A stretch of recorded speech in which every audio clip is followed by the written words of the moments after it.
Hello everyone, this is Aditi Sharma and welcome back to Shiva economic classes. आज की video में हम लोग डिस्कस करने वाले हैं रिसर्च मैथडोलॉजी का यूनिट नंबर 1, जहाँ पे हम डिस्कस करने वाले हैं AIIMS and characteristics of research. Without wasting any time let's discuss firstly what is the meaning of research. देखिए, रिसर्च का मतलब आपको पता होगा कि जब भी किसी चीज़ पे जो चीज़ ऑलरेडी हमारे पास से सर्च की गई है उस पर दोबारा से सर्च की जाती है, दोबारा से खोज की जाती है, ताकि हमें नई नॉलेज प्राप्त हो सके, वो फैक्ट हमें पता चल सके जो हमें ऑलरेडी पता नहीं है, तो उसे हम रिसर्च कहते हैं। देखिए, research means to search again, मतलब दोबारा से किसी चीज़ को सर्च करना, उसे ही हम रिसर्च कहते हैं। ठीक है ना। अब देखिए, it is the creation of new knowledge by using the existing knowledge to make the new concepts. मतलब जब हम ऑलरेडी एग्जिस्टिंग जो नॉलेज होती है हमारी, उसको यूज़ करके हम जब नए कॉन्सेप्ट का निर्माण करते हैं तो उसे हम जो है रिसर्च कहते हैं। देखिए, रिसर्च में हमारे पास क्या है, ये एक जर्नी है जहाँ पे हम जो चीज़ हमें पता है, थोड़ी सी कुछ चीज़ हमें पहले से पता होगी, उसके बाद जो है हम उसी चीज़ को दोबारा से फाइंड आउट करने की कोशिश करते हैं। फिर हम ऐसे फैक्ट को जानने की कोशिश करते हैं जिनकी हमें नॉलेज नहीं है। तो इसीलिए हम कहते हैं कि it is the journey from known to unknown. ठीक है। जैसे मैंने आपको बताया है कि इकोनॉमिक्स में मोस्ट ऑफ द टाइम मैं आपको बताती हूँ कि जब कोई नई थियरी विकसित होती है तो नई थियरी के विकसित होने के पीछे का कारण यही होता है कि उससे पहले की जो थियरीज बनी थी उसमें कोई ना कोई कमियां होती है, तो उन कमियों को पूरा करने के लिए ही हमारी नई थियरी जो है डेवलप की जाती है, तो उसे भी आप रिसर्च कहते हो। ठीक है ना। तो अब हम डिस्कस करते हैं कि हमारा जो रिसर्च होता है उसकी क्या करेक्टरिस्टिक्स होती है, क्या विशेषताएं होती है। ये जो करेक्टरिस्टिक्स ऑफ रिसर्च है, it is not only important for your MA examination but it is also very important for your UGC NET examination and also for your SET examination, state eligibility test examination. क्योंकि आपके वहाँ पे जो first paper होता है वहाँ research aptitude के अंदर आपके पास ये मोस्ट ऑफ द थिंग्स है जो आपके पास हमेशा पता होनी चाहिए। ठीक है ना, जिसमें कि आपके जो करेक्टरिस्टिक्स ऑफ रिसर्च आ जाता है। अब देखिए, बहुत सारी करेक्टरिस्टिक्स ऑफ रिसर्च है, यहाँ मैंने जो मेन करेक्टरिस्टिक्स है वही आप लोगों के लिए लेकर आई हूँ मैं। बाकी भी आप थोड़े बहुत पॉइंट अपने आप से यूज़ कर सकते हो, अपने आप से इसमें ऐड कर सकते हो। ठीक है ना। बट यहाँ पे हम जो भी चीज़ें डिस्कस करने वाले हैं वो आपके UGC net point of view से भी बहुत ज़्यादा हेल्पफुल होने वाली है। तो देखिए, रिसर्च के मेजरली हम आज 5 पॉइंट्स डिस्कस करने वाले हैं, जिसमें सबसे पहले है ऑब्जेक्टिविटी, देन है रिलायबिलिटी, देन है वैलिडिटी, देन है सिस्टमैटिक, देन है क्रेडिबिलिटी। अब देखिए, सबसे पहले है ऑब्जेक्टिविटी। ऑब्जेक्टिविटी का मतलब होता है कि जब आप रिसर्च करते हो तो जो भी आपके पास फैक्ट आते हैं आपकी रिसर्च में, उन फैक्ट को आपको एज इट इज़ ही अडॉप्ट करना है। मतलब कि आपको किसी भी फैक्ट को मैनिपुलेट नहीं करना है। मान लीजिए आपने कोई रिसर्च करनी है, ठीक है ना, तो उस रिसर्च के लिए आपको जो भी वेरिएबल्स मिलते हैं, ऐसा नहीं होना चाहिए कि आप अपनी सुविधा के अनुसार उस वेरिएबल को यूज़ करो, बल्कि उसको आपने वैसे ही यूज़ करना है जैसा वो है। ठीक है ना। जो विशेषताएं उस वेरिएबल की ऑलरेडी है वही विशेषताएं आपने उसमें ऐड करनी है, तो उसे आप बोलते हो ऑब्जेक्टिविटी। मतलब ऑब्जेक्टिविटी का मतलब है कि कोई भी बायस्डनेस आपकी स्टडी में, आपकी रिसर्च में नहीं होनी चाहिए। ठीक है। उसके बाद आता है आपका रिलायबिलिटी। रिलायबिलिटी का मतलब होता है कंसिस्टेंसी। कंसिस्टेंसी का मतलब होता है कि आपने जब रिसर्च की है तो जो रिज़ल्ट आज आपकी रिसर्च से निकलता है वही रिज़ल्ट आपका बाद में भी निकलना चाहिए। मतलब आप चाहे जितनी भी बार उस टॉपिक पे स्टडी करो, हर बार आपका जो रिज़ल्ट है वो सेम ही निकलना चाहिए। ऐसा नहीं होना चाहिए कि आज आपका रिजल्ट कुछ और निकला है एंड 3 महीने बाद जब स्टडी की जाए तो रिजल्ट कुछ और निकले।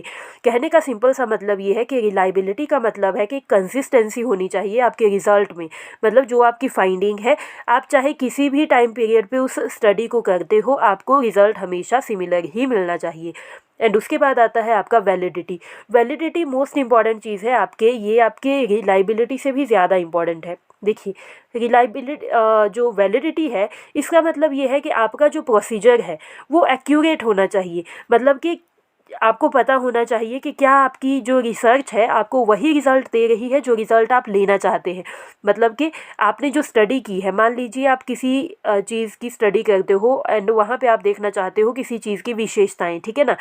तो जब आपका रिज़ल्ट निकलता है, जो आपकी स्टडी फाइंडिंग आपकी होती है, तो उन फाइंडिंग्स के बाद आपको क्या विशेषताओं का ही पता चलता है या किसी दूसरी चीज़ की आपको वहाँ पे मतलब रिज़ल्ट कुछ और निकल रहा है? ऐसा नहीं होना चाहिए। मतलब कहने का ये है कि जो चीज़ आप स्टडी करना चाहते हो, जिस चीज़ को लेकर आपने अपनी स्टडी को स्टार्ट किया था, वही स्टडी आपकी चलनी चाहिए एंड वही रिज़ल्ट आपका निकलना चाहिए। ठीक है? उसके बाद आता है आपका सिस्टमेटिक। सिस्टमेटिक को आप साइंटिफिक भी बोलते हो एंड इसका मतलब ये है कि जो आपकी रिसर्च होती है, रिसर्च में एक प्रॉपर प्रोसीजर फॉलो किया जाता है। जैसे कि आपको पता होगा कि रिसर्च में जो है 9 to 10 समथिंग स्टेप्स होते हैं।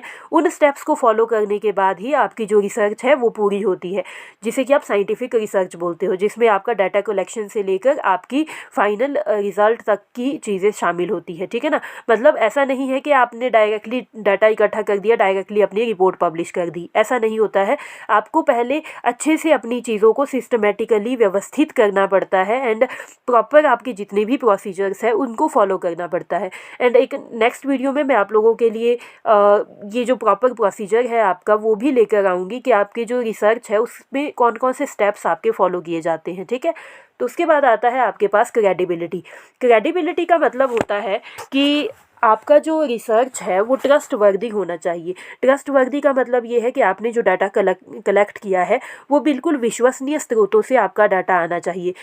आपको पता होगा कि मोस्टली हमारे पास जो डाटा कलेक्शन के प्राइमरी एंड सेकेंडरी रिसोर्सेज होते हैं, तो प्राइमरी रिसोर्सेज से तो हमारा डाटा जो है हमेशा क्रेडिबल ही होता है। क्यों? क्योंकि आपके जो रिसर्चर है वो खुद जाकर अपने डाटा को कलेक्ट करता है। लेकिन जब हम सेकेंडरी रिसोर्सेज से डाटा लेते हैं तो उसमें क्या होता है कि आपके जो रिसर्चर है वो खुद उस फील्ड में जाकर डाटा कलेक्ट नहीं करते हैं, बल्कि किसी और की मदद से किसी सेकेंडरी रिसोर्स के थ्रू जो है आपका डाटा कलेक्ट किया जाता है। तो वहाँ पर जो है डाटा में क्रेडिबिलिटी या फिर विश्वसनीयता होने के जो चांसेस होते हैं वो बहुत कम होते हैं। इसलिए हम कहते हैं कि जब भी आप रिसर्च करते हो तो उसमें डाटा हमेशा आपका विश्वसनीय होना चाहिए, एक वैलिड रिसोर्स से आपका डाटा आना चाहिए, उसे ही आप क्रेडिबिलिटी बोलते हो। ठीक है ना? तो ये थे कुछ इंपॉर्टेंट कैरेक्टरिस्टिक्स ऑफ रिसर्च। अब हम डिस्कस करते हैं कि एम्स ऑफ रिसर्च क्या है। देखिए, एम्स ऑफ रिसर्च में आपके पास यही चीज़ें हैं जो मैंने आपको पहले भी समझाया है कि हम जो है नई नॉलेज को लेना चाहते हैं, नई नई चीज़ों की जानकारी हमें प्राप्त करनी होती है। इसीलिए जो है हम पुरानी चीज़ों को स्टडी करते हैं ताकि हम कुछ नया निकाल सकें। ठीक है ना? तो अब देखिए, इसमें सिंपल से पॉइंट्स हैं। सबसे पहला है टू एक्सप्लोर नॉलेज, मतलब कि हमें नई नॉलेज गेन करनी है। उसके बाद है टू डिस्कवर न्यू फैक्ट्स, मतलब हम नए फैक्ट्स की जानकारी लेना चाहते हैं। उसके बाद है find out the hidden truth. अब देखिए, जब भी आपका जो रिसर्च होता है, रिसर्च इसीलिए की जाती है क्योंकि हमें ऐसी सच्चाई का पता करना है जो हमें पहले से नहीं पता है। तो इसीलिए हम कहते हैं कि इसका एक मकसद, एक एम जो है find out the hidden truth भी होता है। ठीक है ना? उसके बाद है to generate new methods and plans. अब देखिए, जब भी आप रिसर्च करते हैं तो उसके थ्रू जो है आप नए नए प्लान्स बनाते हैं, अपने नए नए मेथड्स बनाते हैं। ठीक है ना? एंड उसके बाद है आपके पास identify the cause and effect relationship between variables. मतलब आपका जो रिसर्च होता है, रिसर्च हमेशा वेरिएबल्स पे ही बेस्ड होता है। तो यहाँ पे हम यही देखने की कोशिश करते हैं कि एक वेरिएबल का दूसरे वेरिएबल पे क्या इफेक्ट पड़ता है। तो इसे हम कहते हैं identify the cause and effect relationship between variables. तो ये थे कुछ AIIMS of research and characteristics of research. I hope आप लोगों को ये वीडियो पसंद आई होगी। तो आज की वीडियो में बस इतना ही था। Thank you so much for watching the video and if you like the video, like, share and subscribe the channel.